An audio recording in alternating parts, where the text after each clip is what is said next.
Le département, premier partenaire du sport en Sarthe.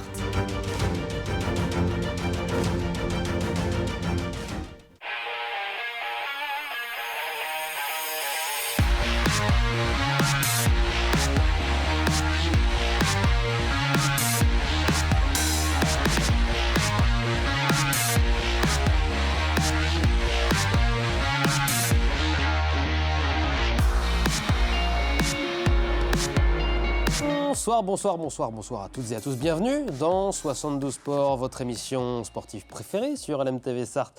Le programme de ce soir, du basket, du foot, du tennis de table, du badminton ou encore de l'athlétisme avec le cross-country, le cross du Ouest France qui se tenait ce week-end. Mais on commence, vous en avez l'habitude évidemment, comme chaque lundi avec l'info à la une.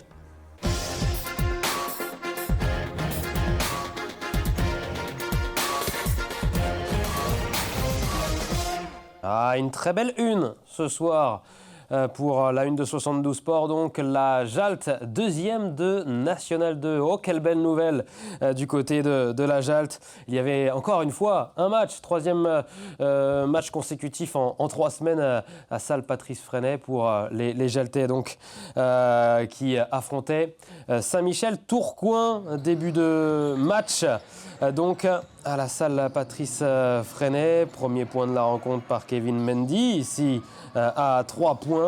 Et une belle adversité en face avec Tourcoing. Ici, notamment le petit lay-up là, signé Tom Foucault. Juste avant, ici, le tir longue distance de Pierre-Étienne Drouot. La Jalte qui est bien dans son match, qui prend l'ascendant, notamment dans le deuxième quart. Jérémy Leloup ici à la pause. Oui, c'est ça, la pause 50-33 pour les Jaltais. Mais le retour des vestiaires est très compliqué malheureusement pour les Manceaux qui vont voir revenir Saint-Michel Tourcoing. Pourtant, l'écart à la pause était de 19 points. Et Tourcoing va revenir à 7 points. Il va falloir une réaction d'orgueil côté de la Jalte. Dans Soko ici qui met un panier important. Et la Jalte qui reprend un petit peu d'air au score. Pierre-Étienne Drouot qui sera impressionnant dans cette rencontre avec pas moins de 20 points pour le Manceau. Ici dans le corner, Navid Niktash qui vient inscrire son 17e point de la rencontre et une victoire 90-71 qui a plu évidemment à Navid Niktash. On attendait vraiment ce match-là, c'était le match pour la deuxième place. Le but c'était déjà de le gagner et si on pouvait récupérer le goal average, parce qu'on perd de 17 là-bas sur le premier match de la phase aller. Donc on avait à cœur de les battre et on avait à cœur de le faire avec la manière. Plutôt maîtrisé, à part ça, le retour des vestiaires.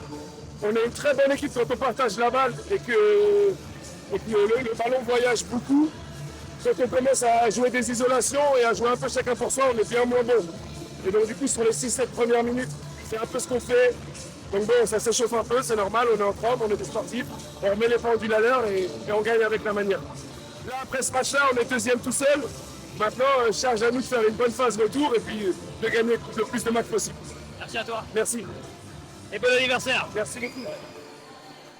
Eh oui, Navid Niktash qui fêtait ses 35 ans, donc samedi soir du côté de la salle Patrice Freinet pour la Jalte. Et donc la Jalte qui prend sa revanche sur Tourcoing et qui en profite pour chipper cette deuxième place de National 2. Toujours du basket en Betclic Elite. On parle du MSB, cette fois c'était ce dimanche soir, c'est tout frais. Et les Manceaux qui se déplaçaient à Paris donc. Malheureusement, les joueurs de Guillaume Vizade ont craqué en toute fin de rencontre et les Parisiens ont étincelé dans le dernier quart-temps notamment pour aller prendre cette victoire 110-92 qu'on va débriefer en longueur dans quelques instants dans Tango Show. On continue de parler basket. Il y avait un match en National 3 féminine samedi soir également avec Saint-Pavin qui a longtemps été mis en difficulté par Avrier en début de match, mais les Pavinoises qui ont bien réagi avant la pause pour revenir au score et derrière qui sont allés chercher une belle victoire 74-67. On écoute Valentin Leroux, le nouveau coach. Mentalement, ça fait du bien. Le groupe, on était sur 6 défaites d'affilée. Donc là, avoir une victoire en plus contre une grosse équipe, franchement, c'est vraiment bien. C'était très important de prendre une victoire. On était sur 6 d'affilée. On reprend un cycle là, donc là, toute la deuxième phase. Et ouais, très important de gagner celui-là. Là, on a une trêve la semaine prochaine, donc on va pouvoir quand même travailler et pour dans 2 semaines être prêt à Tours. Saint-Pavin qui remonte donc à la 8e place au classement de cette Nationale 3 féminine et qui se donne un petit peu d'air pour le maintien. Les Pavinoises qui reviennent d'ailleurs à une victoire des Coulainaises qui ont subi malheureusement une lourde défaite ce week-end chez le leader nantais 108-52. On parle de foot, on ouvre cette page football à présent et en Ligue 2, Le Mans qui se déplaçait vendredi soir du côté de Rodez avec cette nouvelle journée de championnat pour les joueurs de Patrick Videra qui se sont procurés beaucoup d'occasions mais qui sont tombés sur un gardien exceptionnel avec ce Brat-là qui arrête une fois encore cette frappe, cette tête il me semble d'ailleurs, à la 83e minute de jeu, belle action collective et Ibrahima Baldé qui vient inscrire le but pour les Ruténois. Derrière, à la 88e minute de jeu, vous l'avez reconnu, c'est Théo Eyoum qui vient propulser ce ballon au fond des filets, Le Mans qui arrache le match nul mais qui peut peut-être sur la physionomie de la rencontre avoir quelques regrets. On en parle longuement là aussi dans LMFC Zone pour débriefer cette rencontre du Mans FC. On continue de parler foot, évidemment, puisqu'il y avait une rencontre de Seconde Ligue du côté de la Californie ce dimanche. Après 4 matchs sans victoire en championnat, les Mancelles voulaient retrouver le goût du succès donc face à l'OGC Nice. C'était ce dimanche, de nombreuses occasions avant la délivrance. Signé Anissa Ibrahim, entrée en jeu quelques minutes auparavant. Victoire sur la plus petite démarche, mais victoire méritée pour Le Mans FC, désormais 8e de Seconde Ligue. On écoute Damien Bolini. Victoire logique. Voilà, je pense qu'on mérite la victoire. Après, c'est un peu la continuité de ces derniers matchs et on manque de réalisme dans la surface adverse. Parce qu'on doit, je pense, mener à la mi-temps.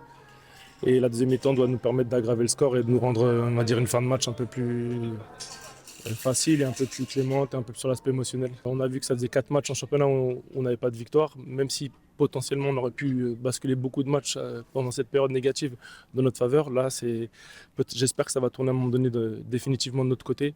Voilà, il y aura un match très important à Guingamp pour finir la phase aller. Et il faudra y aller pour prendre les 3 points avec beaucoup d'humilité, mais surtout avoir cette volonté de faire une série. Là, on est sur 2 matchs avec la Coupe de France sans défaite. Voilà, donc faut continuer. Voilà, il y a un match on va dire, à enjeu la semaine prochaine contre Nantes. Ce sera un autre adversaire, mais ça doit nous permettre de travailler et pourquoi pas réaliser un exploit et pour rester sur une dynamique positive. Réaliser un exploit de Damien Bolini qui parle de ce prochain match donc face à Nantes, club de division 1 en France, et ça sera un match de Coupe de France, donc un déplacement du côté de Nantes pour les joueuses du Mans FC. On parle de tennis de table désormais avec vendredi soir une nouvelle rencontre de championnat en Pro A pour les joueuses de Le Mans Sarthe TT. Encore une fois une salle bien garnie.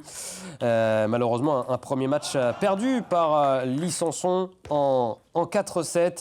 Derrière, Kotomi Omoda a essayé d'égaliser. C'est pas passé loin, encore une fois, là, en 5-7, avec la victoire de Christina Kalberg. Et puis, la dernière rencontre, c'était Alexia Nodin qui défendait les couleurs de Le Mans Sarthe TT face à Gieni Chao. Défaite, malheureusement, de la jeune Mancelle en 3-7 et défaite donc 3-0 sur cette rencontre. Non, c'est pas forcément le résultat qu'on espérait.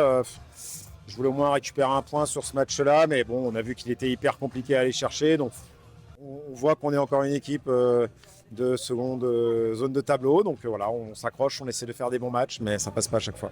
Je trouve que sur la dynamique, on est quand même là, et même si le résultat il n'est pas forcément à la hauteur de nos espérances, je trouve que on montre quand même un joli visage, on se bagarre, on se défend et des fois on fait des perfs et des fois on n'en fait pas. Donc voilà. La saison elle n'est pas finie, donc il faut qu'on reparte avec forcément des enseignements, mais il faut qu'on reparte au taquet parce qu'il nous reste 2 gros matchs à terminer qui sont à notre portée et il va falloir les aborder de la meilleure des façons possibles. Voilà, le Mansart était 7e du championnat. Il reste 2 matchs avant la fin de la saison régulière. On continue de parler sport de raquette à présent, mais sport de badminton du côté de Mulsanne. Premier match de la phase retour face à la seule équipe qui a battu le BAM cette saison, Saint-Barthélemy d'Anjou. Et ça commence bien ici, la victoire de Laura Moine qui inscrit le 2e point des Sartois de 1. Derrière Lucas Boilet qui va perdre en 3-7 face à Lambourg. Marina Le Pérou-Basco entre-temps inscrit le 3e point Monceau. Léandre Lemonnier et Titouan Vitré inscrivent le 4e. 4-2. Thomas Fetti ici va perdre malheureusement son duel face à Flep. Et va donc voir revenir les visiteurs à 4-3.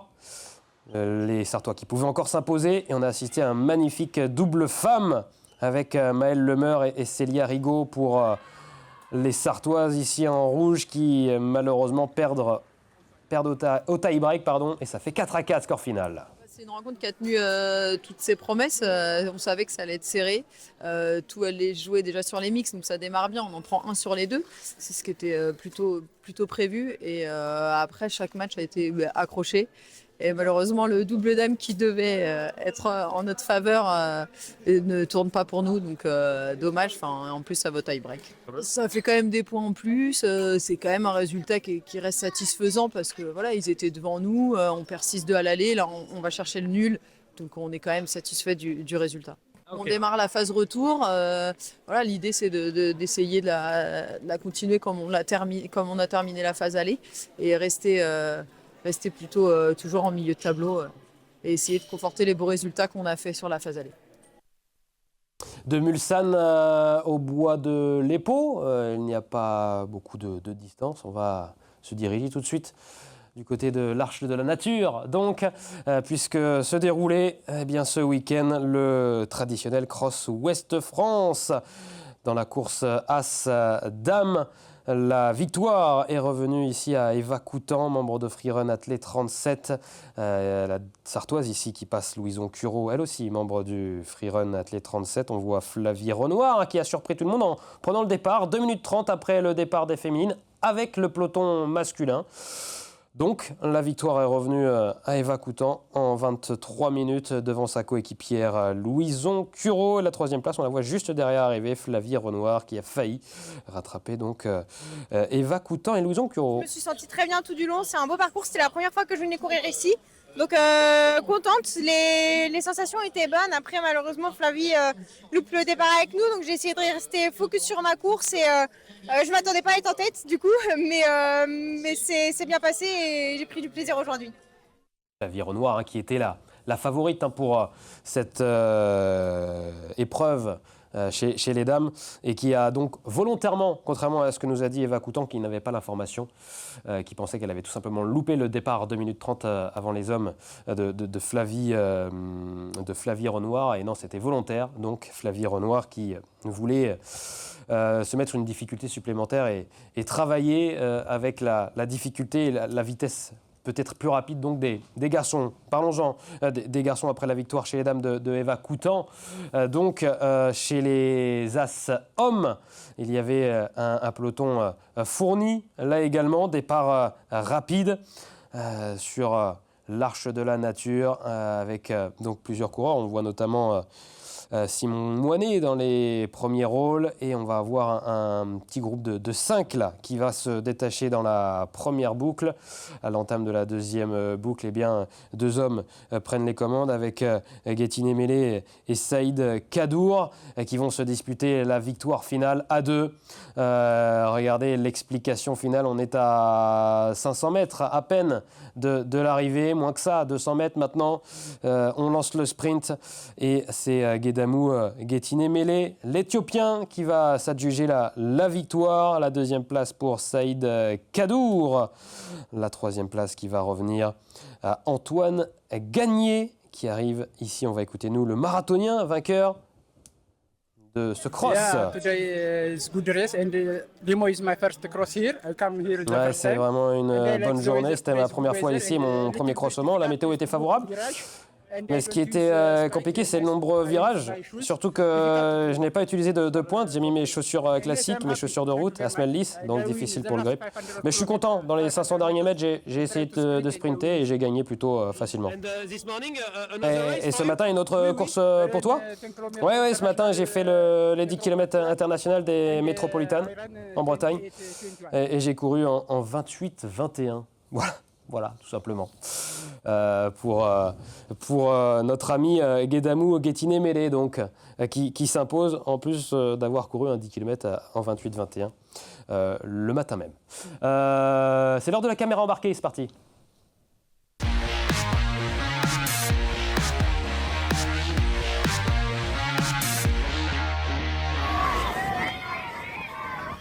Dans ce cross as des hommes depuis l'intérieur et ce départ ultra rapide ici vous le voyez avec les nombreux concurrents donc et notamment les premiers. On va voir le futur vainqueur là, sur la droite qui essaye de remonter avant le premier virage. Ça joue quelque peu des coudes, notamment dans cette première boucle. On me voit passer ici à l'image, on rattrape donc les premières féminines qui sont parties, je vous le rappelle, 2 minutes 30 avant le peloton masculin. Voilà, quelques virages ici dans le contre-bas du circuit. Et ce coureur notamment du SCO Angers qui va mettre une belle allure avec donc Quentin Brandet qui va me distancer facilement. Je vais voir le retour en fin de course dans la 3e et dernière boucle de Alex Préjean qui va me mettre une petite attaque là, sur le final. Ça va me faire mal aux jambes. J'arrive en bout de course, je suis cramé. Vous l'entendez certainement à mon souffle. Je vous remercie d'ailleurs de ne pas avoir lâché en termes d'encouragement. Moi, les jambes ont lâché. En revanche, dans cette 3e et dernière boucle, voilà, 15e place. Merci à toutes et à tous pour vos nombreux encouragements. Simon Moinet, que je vais saluer, termine à la 10e place. Bravo à lui. Et bravo à Guillaume Nidelec, membre de l'organisation qu'on a aperçu d'ailleurs dans ces images en fin de résumé. Merci à toutes et à tous de nous avoir suivis dans 72 Sports. On se retrouve lundi prochain pour un nouveau numéro de votre émission préférée sur LMTV Sarthe en termes de sport. Et il y en a encore du sport. Dans quelques instants, c'est Tango Show et LMFC Zone. A tout de suite.